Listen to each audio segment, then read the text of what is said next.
là, je voulais revenir parce que je voulais en parler il y a un moment, c'est à propos d'une SPA à Toulouse. 2 personnes ont été placées en garde à vue ce mardi à Toulouse pour des faits supposés de maltraitance sur animaux. Il s'agit d'un employé du refuge SPA et d'un vétérinaire qui intervenait régulièrement selon les informations de la Dépêche du Midi. qu'Actu Toulouse est en mesure de confirmer, parce que je l'ai vu sur Actu Toulouse. Je faisais mes infos. Je ne vais pas refaire la blague que j'ai faite tout à l'heure. L'affaire avait débuté. Alors, c'est une amie, moi, en plus, qui m'avait contacté. Je me rappelle, on faisait un plateau extérieur. Elle m'a dit si tu peux jeter un œil sur cette affaire. L'affaire avait débuté après que des salariés du refuge toulousain ont dénoncé des cas d'animaux frappés et euthanasiés illégalement, tout en alertant sur leurs conditions de travail. C'était en mars dernier.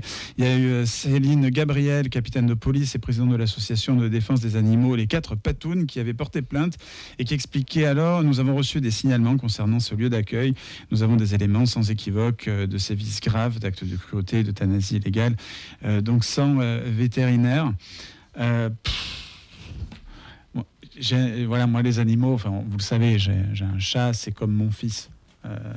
J'ai grandi. Il est tout mignon, il est tout rond et on va le manger. Ah non, mais demain, tu me dis, sur un bateau, il y a, je sais pas, même quelqu'un que j'apprécie un peu, mais pas trop, et mon chat qu'il faut sauver, je sauve le chat, quoi. Enfin voilà, parce que l'humain est un animal nocif.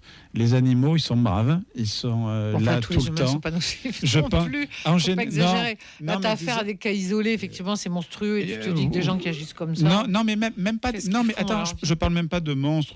Non, l'animal, il est sincère. Voilà, l'animal, il est sincère. L'humain, il y en a beaucoup qui le sont, mais l'animal ne peut pas être insincère. Oui, il y a des gens très bien. Non, mais oui, parce qu'il nous reste plus qu'à sauter du viaduc de Millau là. Non, c'est la journée des primes, Alex. C'est compliqué de sauter du viaduc de Millau. C'est tout fait pour. Non, mais c'est vrai que voilà, qu'on s'en prenne à des animaux, ça me rend fou. Mais ça me rend fou. Pourquoi ? Et surtout que les chiens, ils reviennent en plus, même s'ils sont maltraités, ils reviennent parce que c'est un amour inconditionnel et ça me détruit. Non. Moi, si je vois les personnes faire ça, je vous le dis, il faut pas le faire. Je leur pète la gueule. Mais vraiment, il faut pas le faire. Il faut appeler la police. Contre toi. Oui, c'est ça le pire. C'est pas grave. Je vais te montrer comment on fait quand on a un peu plus de radio que toi.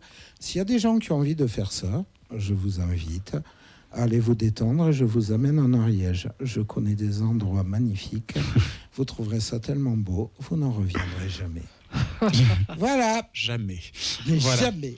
Non, mais c'est vrai, dans l'absolu, moi, il y a un truc que je comprends pas. Alors, je vais faire un parallèle qui va vous paraître bizarre, mais c'est idem sur la violence faite aux enfants, je veux dire, dans l'absolu. Bonjour, moi c'est Cédric, je suis ariégeois. Je passe le Cantal. Vous passez le Cantal, vous avez envie de vous battre, venez me voir, je ne suis pas un violent, mais il n'y a pas un problème, j'ai du répondant. Après, aller éclater un animal, un enfant, une personne faible, non, mais c'est un manque de courage et c'est de la débilité. C'est comme les enfants harcelés par d'autres enfants, c'est aussi de la lâcheté. C'est comme les haters sur les réseaux.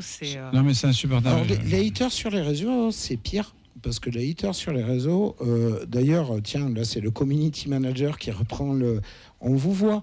Croyez pas que parce que vous êtes sur les réseaux, on ne vous connaît pas. Oui. Je vous promets, en 3 clics, on sait où vous êtes, on a votre adresse, votre numéro de sécu, on a tout ce qu'on veut.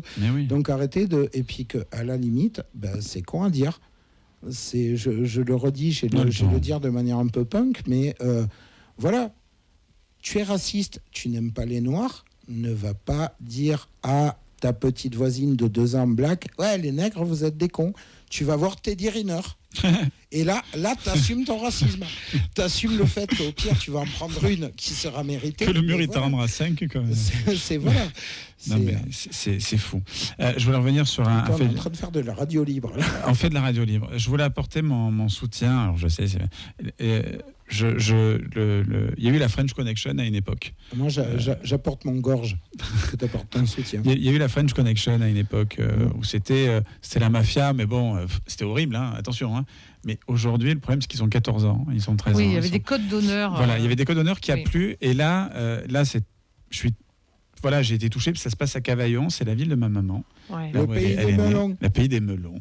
Avec Tours aussi, pour les melons. C'est Cavaillon, ça paraissait intouchable. Et là, maintenant, il y a je crois que c'est la DZ Mafia, je ne sais plus. Oui, c'est ça. Ce sont des jeunes. Voilà, où c'est des mecs qui sont quand même, parce que les gros barons, c'est pas les petits gamins qui sont embrigadés là-dedans, parce qu'ils sont embrigadés là-dedans. Ils sont à Dubaï et compagnie. À un moment donné, j'aimerais bien que le président de la République commence à dire, on va regarder ce qui se passe à Dubaï, et puis les passes pour les dirigeants de Dubaï vous allez plus venir vous faire soigner à l'hôpital américain parce que c'est pas compliqué. Si vous faites rien à Dubaï, vous venez plus. La France, elle vous soignera plus. Voilà, et vous allez vous faire foutre. Il faut à un moment donné que nos politiques, parce que là, il y a quand même des policiers qui étaient dans leur commissariat, la gendarmerie, voilà, et qui se sont vus mourir brûlés vifs, avec en plus des détenus qui étaient là sur place, parce qu'en fait, ils vont forcément arrêter les mafieux, parce que là, on parle même plus de petits délinquants qui vendent du shit à la sortie. Là, on parle d'une mafia de la pire espèce. Et là, maintenant, ils brûlent les voitures. Alors moi, tu me diras, ça arrive à Paris, ça arrive à Marseille. Et là, c'est à Cavaillon, quoi. Ça m'a fumé de voir ça, si je puis dire. Alors, ça me terrifie. Il n'y a plus de code d'honneur, il n'y a plus rien. Alors voilà, avant, les voyous avaient des codes d'honneur. On ne touchait pas ni aux enfants, ni aux personnes âgées, ni à la famille. Voilà. Il y avait des codes d'honneur. Il y avait des codes d'honneur, il n'y en a plus. Et les anciens voyous, d'ailleurs, souvent disent ça. Ils sont choqués, oui. Ils sont choqués. Alors, je pense à Zampa qui est en prison pour un crime qu'il n'a pas commis, d'ailleurs, au passage. Ça, c'est... Non, mais tu as vu que ce gosse-là de 14 ans, depuis l'âge de 9 ans, ses parents sont en prison depuis qu'il a 9 ans, les deux parents. Voilà, donc déjà, tu te demandes comment il a été élevé, je ne sais pas. Voilà, pourquoi c'est là où l'État déconne. C'est que c'est pas ce gamin qui a déconné. Enfin, si, mais à la base, il y a un État. Moi, je suis pas devenu brigand parce que j'ai des parents. Je peux te dire, je faisais et encore non, ils ont été très, parce que j'étais sage. Mais italien. On a les parents. Et Marseillais, en plus je suis né à Marseille, donc t'imagines, j'ai la double nationalité.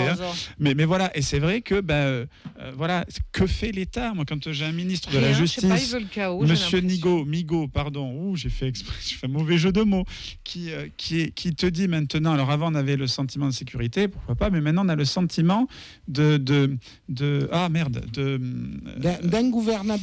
Non, c'est pas ça. C'est pire que ça, parce que ça, à la limite, c'est même plus un sentiment. On n'en est plus là avec Emmanuel Macron. T'inquiète, il est 50, j'ai le timing. C'est un sentiment de laxisme, voilà. Mais quand on a des grands-parents dans la peur après la libération du meurtrier de leur petite fille, après le meurtre de leur petite fille, Léa, 2 ans et demi en 2018. Le meurtrier a été libéré début octobre à l'issue de plus de 6 ans passés en prison. Tous les experts ont dit qu'il serait récidiviste. Pourquoi laisser ce mec-là dehors? Est-ce qu'il y a un suivi derrière ou pas? Mais non, on sait que non. Que fait le système? Voilà, c'est le système qui est pété. Le système est cassé.